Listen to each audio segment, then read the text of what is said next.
চীনের চেংদু জে-10 যুক্তরাষ্ট্রের F-16 জঙ্গি বিমানের সাথে তুলনা করা হয়ে থাকে। ফ্রান্সের রেফালে এবং চীনের চেংদু জে-10 উভয় ফাইটার জেট 4.5 জেনারেশন প্রযুক্তির।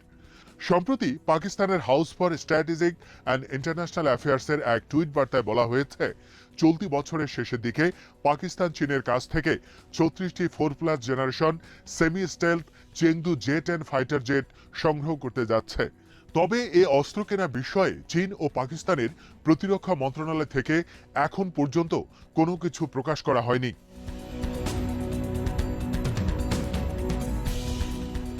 চীনের কাছ থেকে ফাইটার জেট কেনা বিষয়ে ভারতের গণমাধ্যমের খবরে বলা হয়েছে, 2020 সাল থেকে পাকিস্তান চীনের সাথে আলোচনা চালিয়ে আসছে।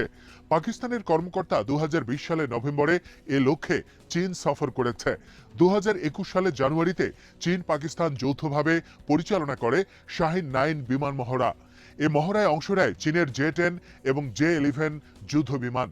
মহড়ায় ভারতের কাছে থাকা ফ্রান্সের রেফালে এবং রাশিয়ার Su-30 বিমান লক্ষ্য করে মক মহড়া চালানো হয়। খবরে বলা হয়েছে, পাকিস্তান যুক্তরাষ্ট্রের F-16 জঙ্গি বিমানের লেটেস্ট ভার্সন সংগ্রহে আগ্রহী। তবে চীনা বিশেষজ্ঞদের মতে তাদের জে-10 ফ্রান্সের রেফালের সমান ক্ষমতা সম্পন্ন। চেংদু জে-10 একটি সুপারসনিক ফাইটার জেট। এর গতি শব্দের চেয়ে 2.1 গুণ বেশি বা ম্যাক 2.1। চেংদু জে-10 জেটের ইঞ্জিন সংখ্যা একটি। ডেল্টা উইং ক্যানার ডিজাইনের এটি একটি হালকা যুদ্ধ বিমান যা সব আবহাওয়ায় ফ্লাইট পরিচালনা করতে পারে। চেংদু 10 এর নির্মাতা চেংদু এয়ারক্রাফট কর্পোরেশন। এটি প্রথম আকাশে উড়ে 1998 সালে। সার্ভিসে যুক্ত হয় 2005 সালে।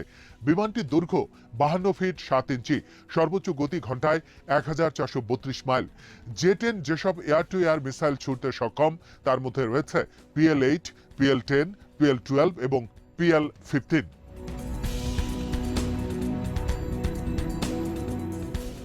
এছাড়া Chengdu J air to surface missile KD-88, antiship missile YJ-91A এবং অ্যান্টি রেডিয়েশন মিসাইল YJ-91 ছুড়তে সক্ষম। জে-10 বিমানে রয়েছে টুইন ব্যারেল ক্যানন, 11টি হার্ড পয়েন্ট, 6 টন ওজনের বোমা অথবা মিসাইল বহনের ক্ষমতা। চীনা এয়ারফোর্স এবং নেভি বর্তমানে ব্যবহার করছে চেংদু জে-10 ফাইটার জেট। চীন 450-র বেশি এই বিমান নির্মাণ করছে এখন পর্যন্ত। ইসরায়েলি গণমাধ্যমের খবরে বলা হয়েছে, ইসরায়েলি হামলা ঠেকানোর সুযোগে রাশিয়া আসাদ সরকারকে আরো বেশি সহায়তার সুযোগ পাচ্ছে, আর এ উপলক্ষে সিরিয়া অধিকারী হতে পারে উন্নত মিসাইল সিস্টেমের। সিরিয়ায় ইসরায়েল নিয়মিত বিমান হামলা পরিচালনা করছে আসাদ ও ইরান সমর্থিত মিলিশিয়া বাহিনীর উপর। বিভিন্ন সময় সিরিয়ায় ইসরায়েলি বিমান হামলার নিন্দা জানিয়েছে রাশিয়া। রাশিয়ার পররাষ্ট্রমন্ত্রী সার্গেই ল্যাভরভ বলেছেন, ইসরায়েল যদি মনে করে সিরিয়ান ভূমি তাদের নিরাপত্তার জন্য হুমকি, তাহলে তাদের নির্দিষ্ট করে আমাদের তথ্য দেওয়া উচিত।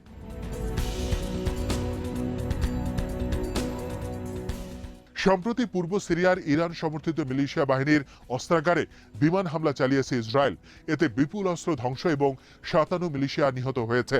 যুক্তরাষ্ট্রের একজন ঊর্ধ্বতন গোয়েন্দা কর্মকর্তা বার্তা সংস্থা এপিকে জানিয়েছেন, যুক্তরাষ্ট্র ইসরায়েলকে এই বিষয়ে কোনো গোয়েন্দা তথ্য সরবরাহ করেনি।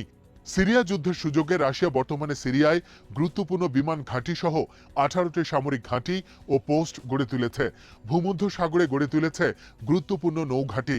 সিরিয়ায় রাশিয়া মোতায়েন করেছে কৌশলগত সুপারসনিক ভারী বোমারু বিমান টুপেলভ Tu-22M। সোভিয়েত আমলে ভূমধ্য সাগরে ছিল তাদের আধিপত্য।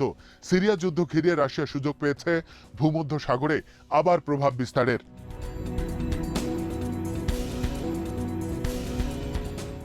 2014 সালে ক্রিমিয়া দখলের পর ইউক্রেনের সাথে রাশিয়ার সম্পর্কে অবনতি ঘটে।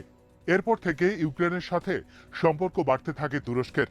বিশ্লেষকদের মতে রাশিয়ার সাথে তুরস্কের সম্পর্ক সাদাও নয় আবার কালো নয়, বরং ধূসর। এই দুই দেশের সম্পর্ক টিকে আছে উইন উইন স্বার্থের ভিত্তিতে। সিরিয়া, লিবিয়া, ইরাক সহ বিভিন্ন আঞ্চলিক ইস্যুতে উভয় দেশ অনেক সময় পরস্পর বিরোধী দ্বন্দ্বে লিপ্ত হচ্ছে। তারপরও অনেক ইস্যু ঘিরে আবার টিকে আছে তুরস্ক রাশিয়া সম্পর্ক।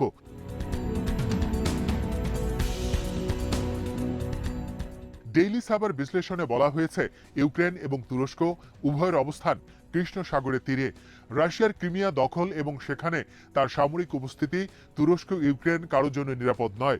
ফলে ইউক্রেন এবং তুরস্কের অবস্থান কৃষ্ণ সাগরের উত্তর ও দক্ষিণ তীরে হলেও রাশিয়ার হুমকি উভয় দেশকে আরও ঘনিষ্ঠ করছে। তবে ইউক্রেনের সাথে তুরস্কের সম্পর্ক বৃদ্ধিতে তুরস্কের জন্য ঝুঁকিও রয়েছে রাশিয়ার দিক থেকে। এক্ষেত্রে তুরস্ক যেমন রাশিয়াকে অসন্তুষ্ট না করে ইউরোপের সাথে ভারসাম্য রক্ষা করে চলছে, তেমনি ইউক্রেনের সাথে সতর্কতার সাথে সম্পর্ক বজায় রাখতে হবে তাদের। ইতিমধ্যে ইউক্রেন সংগ্রহ করেছে তুরস্কের বেরাক্তার TB2 ড্রোন বিমান। আর তুরস্ক থেকে রণতরী কেনার বিষয়ে দুই দেশ চুক্তি করেছে। অপরদিকে ইউক্রেনে রয়েছে সমরাস্ত্র শিল্পের সমৃদ্ধ ইতিহাস। সোভিয়েত আমলে রাশিয়ার সমরাস্ত্র শিল্পের অন্যতম কেন্দ্রস্থল ছিল ইউক্রেন। তুরস্ক ইউক্রেনের কাছ থেকে লাভ করতে পারবে প্রকৌশল ও প্রযুক্তিগত বিভিন্ন সিস্টেম।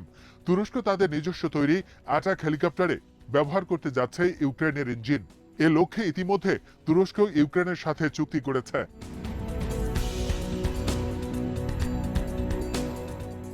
তুরস্ক নিজেও হেলিকপ্টার ইঞ্জিন উদ্ভাবনের পথে রয়েছে, তবে তা ব্যবহার উপযোগী করার আগ পর্যন্ত তুরস্ক ব্যবহার করবে ইউক্রেনের ইঞ্জিন।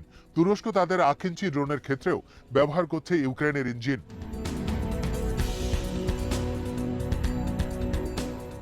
যুক্তরাষ্ট্র এবং ইউরোপ থেকে বিভিন্ন কারণে তুরস্ক প্রায়শই অবরোধের শিকার হচ্ছে সামরিক প্রযুক্তি হস্তান্তরের ক্ষেত্রে।